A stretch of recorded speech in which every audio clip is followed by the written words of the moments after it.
Panduan menggunakan COVID-19 Rapid Antigen Test Nasal Test Kit.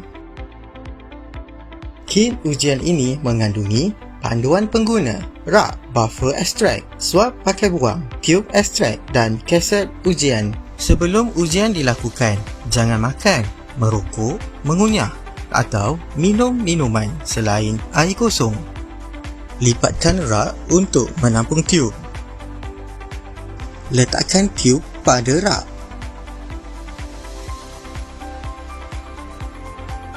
Titiskan 6 titisan ekstrak buffer. Buka swab pakai buang dari bungkusan. Sapu 5 kali menggunakan hujung berikt pada dalam mulut, pipi kiri, pipi kanan dan lelangit. Masukkan swab ke dalam tube yang mengandungi buffer. Masukkan hujung berikt dan swab ke dalam lubang hidung yang pertama, iaitu 2 cm ke dalam hidung. Ulang langkah yang sama untuk lubang hidung yang seterusnya. Letakkan swab kedua ke dalam tube yang sama. Rendam swab tersebut dalam buffer dan kacau dengan kuat selama 10 kali. Picit kedua-dua swab untuk kumpul sebanyak yang mungkin larutan di dalam tube.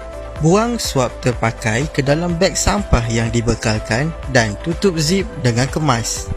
Tutup tube dengan penutup penitis dan campur larutan sampel. Koyak secara perlahan dari bungkusan dan keluarkan kaset ujian. Tambahkan 2 titis larutan sampel ke perigi sampel. Pastikan tiada gelembung udara.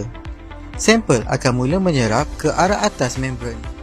Baca hasil ujian dalam masa 10 hingga 15 minit. Bandingkan keputusan ujian kit dengan panduan pengguna. Sekiranya positif, 2 jalur berwarna akan muncul. 1 di garisan kawalan C dan 1 di garisan ujian T. Perhatikan garis T dengan teliti. Sebarang garis samar atau kelihatan jelas menunjukkan positif untuk jangkitan SARS-CoV-2. Apa yang perlu anda lakukan? Segera berjumpa dengan petugas kesihatan. Ujian molekul tambahan seperti ujian PCR mungkin diperlukan untuk mengesahkan keputusan anda.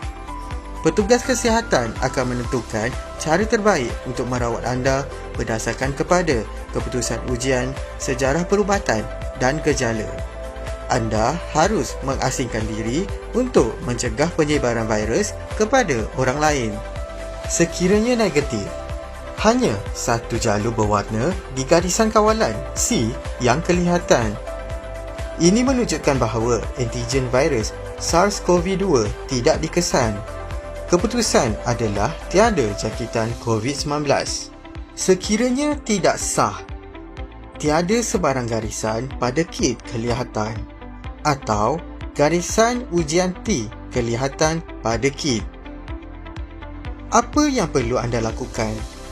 Anda harus mengulangi ujian dengan menggunakan kaset ujian baru.